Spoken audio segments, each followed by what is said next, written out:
What are you doing here? My ex-husband showed up at my door out of the blue. We've been divorced for 5 years now. He straight off demanded outrageous things.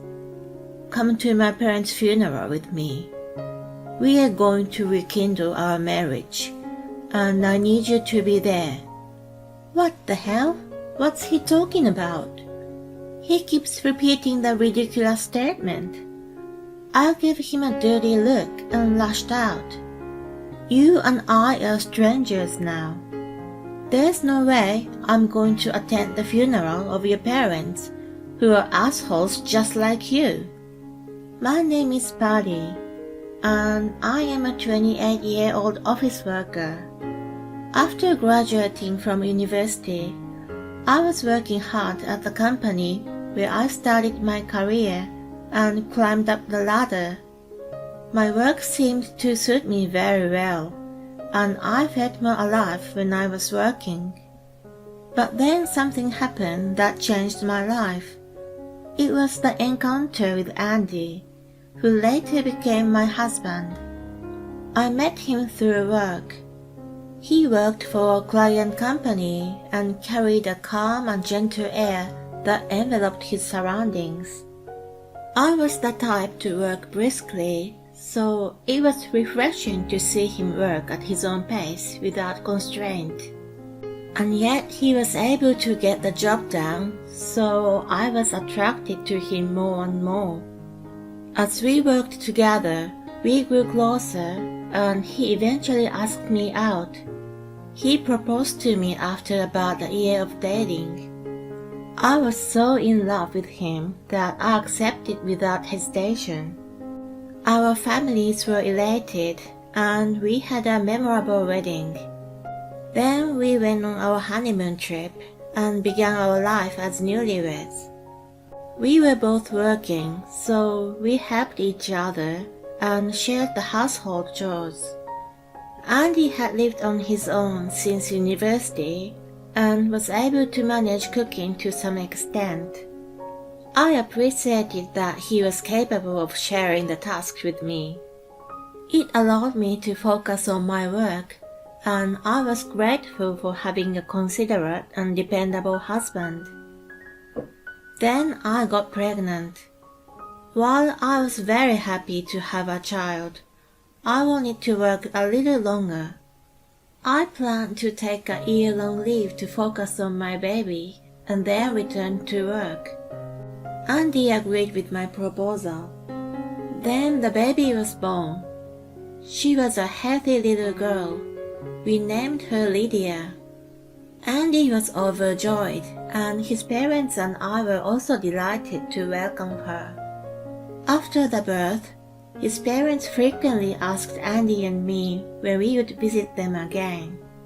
I didn't dislike them or anything, but when they pestered us so often, I started to grow tired of them. In the meantime, Andy suggested something to me. How about we move in with my parents while you're on maternity leave? It's annoying to arrange my schedule every time we go to see them. Besides, you can have their help with housework and babysitting. I see, that's true. We were living in a rented apartment at the time, so moving out was easy. We could live with the in-laws for a year until my leave was up. They could see their grandchild, and Andy also could take care of his parents. I decided to go along with the idea. He immediately asked them, and they enthusiastically agreed. We got ready and moved to their house. Annie, John, thank you for letting us stay with you for a while. When I thanked my in-laws, they welcomed me with a smile, and then immediately took Lydia from my arms and started playing with her. Sweet little bean, you're so adorable. Lydia was chuckling with happiness, and they were so good to her. I thought I was going to spend a peaceful and enjoyable time with them. But it was only for that day.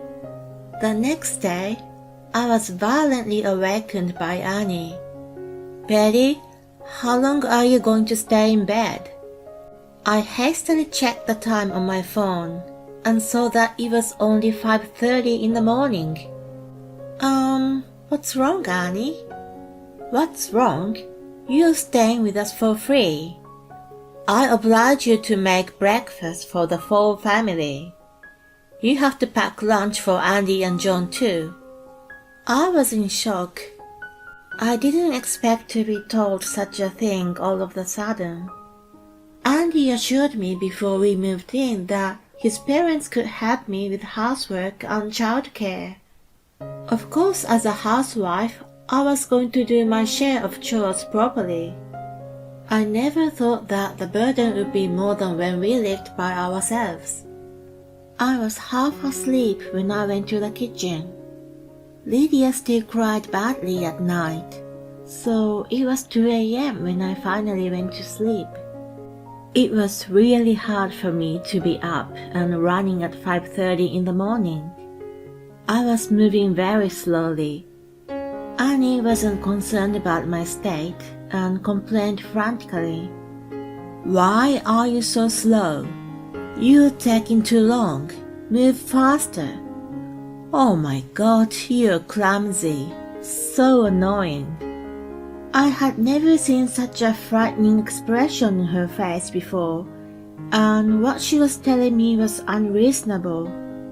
In fact, it was my first time cooking in her kitchen, and I had no idea where everything was. I didn't understand why I had to be scolded by her. Then, perhaps sensing that I wasn't happy, she yelled at me again. "What's that look on your face? You got a problem with me?" "No, it's not like that. It's just that I'm not familiar with this kitchen yet. Besides, Lydia cried a lot last night, and I had only 3 hours of sleep. I'd like you to consider that a little more." I tried to be as polite and down-to-earth as possible as I argued my case to her. She sneered and replied, "I can't imagine what's gonna be like for us from now on if you're like this from day one. You're such a crook, making up excuses like that and trying to slack. I guess a woman with a half-assed career has a half-assed silver tongue, but it doesn't work on me. You're the daughter-in-law of this family. You're going to obey everything we tell you. Keep that in mind." She ordered me to finish making breakfast and lunch boxes, and then she started watching TV as she lounged on the sofa with her coffee. Soon after, Andy and John got up and sat down at the dining table. Annie also joined them, and to my surprise, she started ranting to them about how useless and bad a cook I was in front of me. John commented, "That's not good. We have to educate her properly." I was disappointed in him for taking her words and for making such a statement. My in-laws welcomed me and were kind to me at first, which made me hope that he would be on my side. Andy was Annie's only son, so I thought she was jealous of me taking him from her. When John also started acting cold toward me, it became clear that my in-laws considered me an enemy.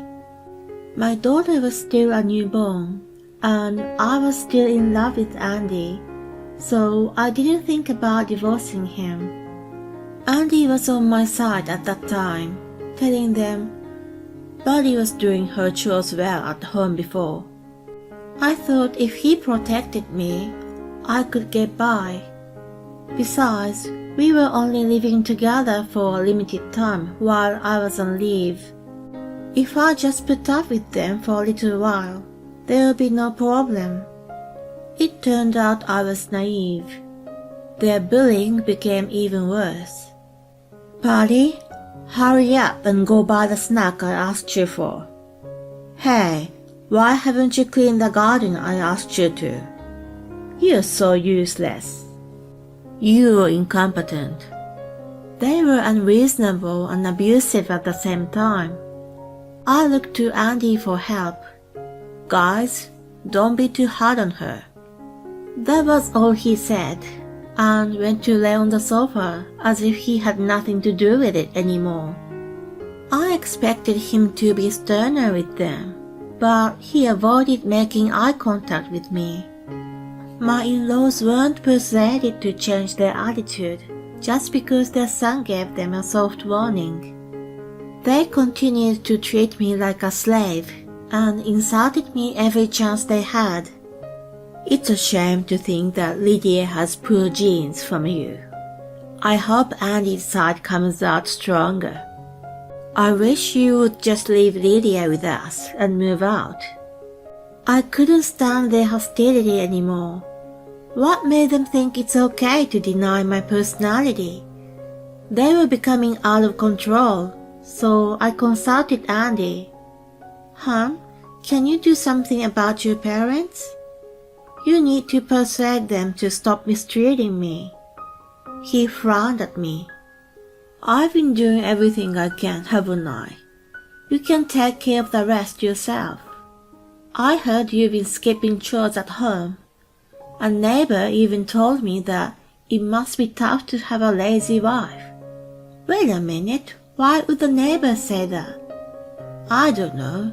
She's close to my mom, so they must talk a lot. Anyway, don't humiliate me." "Are you kidding me? Are you saying that it is all my fault too?" "No, but if you'd behaved yourself, Mom and Dad wouldn't have complained." I was shocked by his comment. "I can't take it anymore. No matter how hard I try, they don't approve of me. Let's just get a place for ourselves again. We've been living here for more than half a year. They must have had enough time with Lydia now." Andy simply refused my suggestion. "Why not?" I told them we would stay with them for a year. If we leave now, I'm breaking my promise. I don't want to hurt them.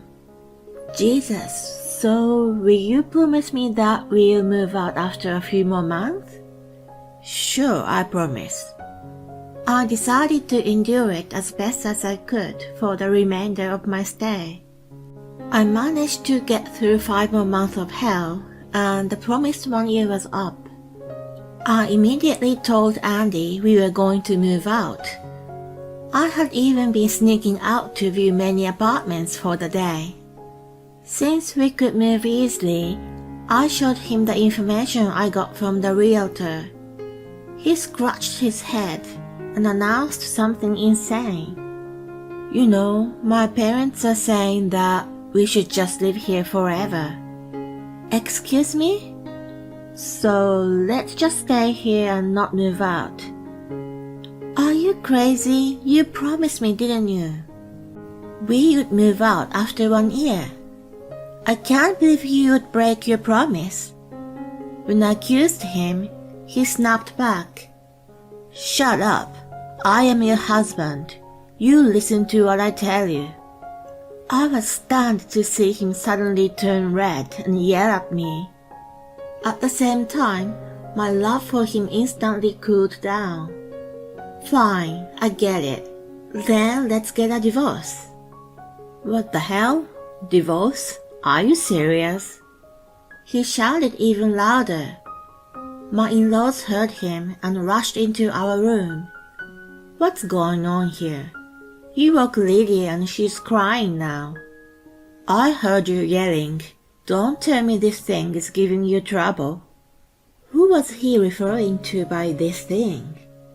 Their behavior seriously pissed me off, and Andy was on their side. "Yeah, Dad. This thing wants to get out of here as soon as possible.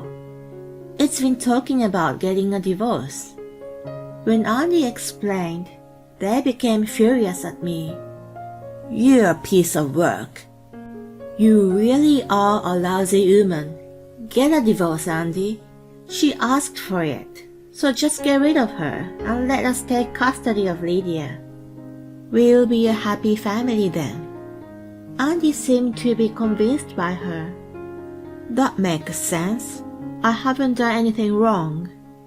Even if I refuse to divorce her, she's forcing me to leave.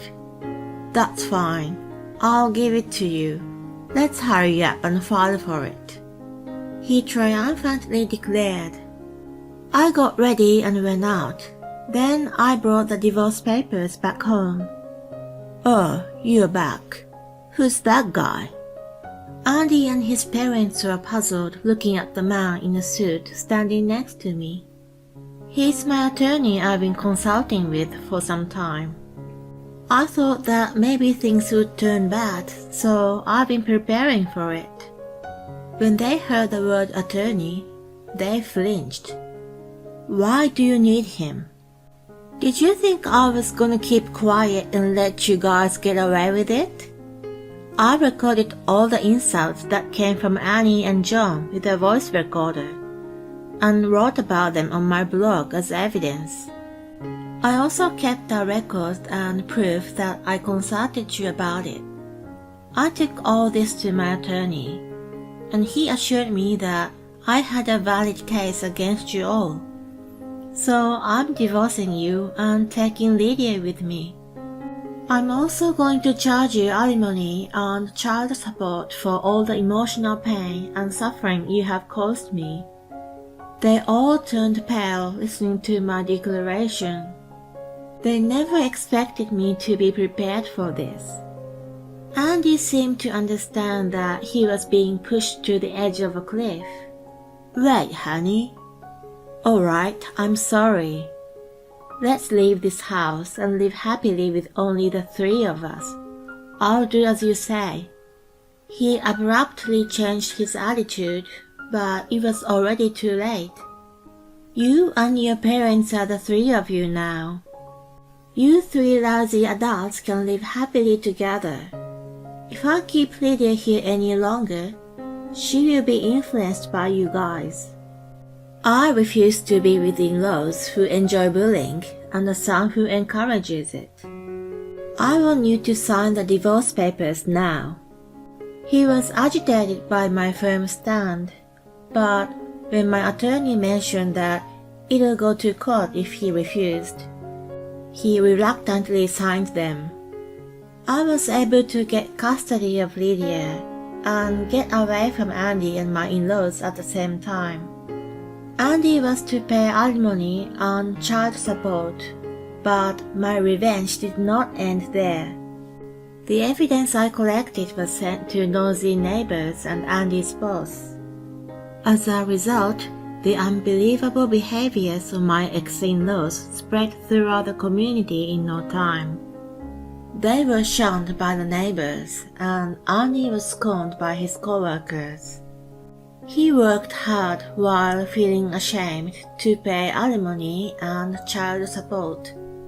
5 years had quickly passed since the divorce. One day, an unexpected person showed up at my house. What are you doing here? It was Andy. I hadn't seen him once in 5 years, as he had refused to see his daughter. So why did he suddenly show up? He straight off demanded outrageous things. Come to my parents' funeral with me. We are going to rekindle our marriage, and I need you to be there. What the hell? What in the world was he talking about? Why do I need to do that? If you do, that'll give me a little more grace period. I have no clue what you're talking about. He seemed quite impatient and started revealing what had happened since the divorce. His parents got used to making me do all the housework for a long time, and they became too lazy to do it themselves. They ended up hiring a housekeeper, but they are just an ordinary family. It was too expensive to sustain the lifestyle, and yet they could not give up. So they started borrowing money from a loan shark. Andy was shunned by female co-workers at work, and was in agony from being unable to meet women. He tried to make a move on the housekeeper and was reported and arrested. He got fired from his job afterward and had been unemployed for a long time. In the meantime, the debts kept mounting, and the entire family decided to flee in the night. John, who was driving in the middle of the night, accidentally turned the steering wheel on a mountain road, and the car slid and spun around. As a result, his parents died at the scene, and only he survived. He was left with a large amount of debt with additional medical bills. The debt collector found out where he was, and he was in a desperate situation. He told the debt collector that he would get back together with me, who was making good money, and he would make me pay them back at the funeral. Of course, it was none of my business, and I had no obligation to help him. Please help me out. I have nobody but you now. Let's be married again, love each other, and raise Lydia together. He begged me on his knees. I glared at the man who kept talking selfish nonsense. Enough! You and I are strangers now. There's no way I'm going to attend the funeral of your parents, who are assholes just like you. You made a debt on yourself. Now, get out of here before I'll call the police. At the mention of the word police, he panicked and walked away. I heard from an acquaintance that he disappeared after the funeral. No one knows where he went, but I don't feel sorry for him because he deserved everything he got. I'm raising my beloved daughter, who is growing up to be a sweet little girl, with the best care I can give her. I'm also determined to do my best at my job and make the most of my life.